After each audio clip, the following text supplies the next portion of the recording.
We now face an existential crisis that may bring human civilization to an end. Our current system is a planet-killing Ponzi scheme. It's a giant casino of absolutely epic proportions. The other path is suicidal. We are going to soon get to the point where localize or die, basically. Maybe there's another option, maybe there's another way to live, which isn't the way that I have grown up with or become accustomed to or just fallen into.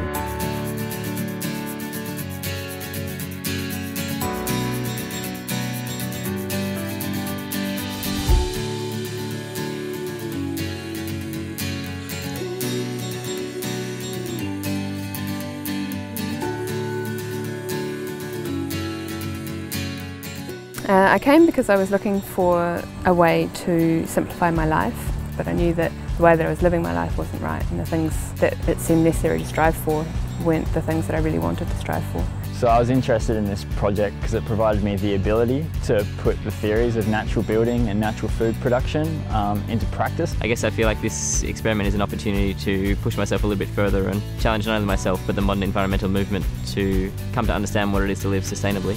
I hope that by the end of the year I'll have a deeper grounding in what it means to live simply and a greater confidence that this is in fact a way of approaching life that is deeply nourishing. Here we're using organic gardening practices, so we're not using any pesticides, we're not using any fungicides, we're not using any chemical fertilizers, anything like that. So permaculture is really a design system for both sustainable land use and sustainable living.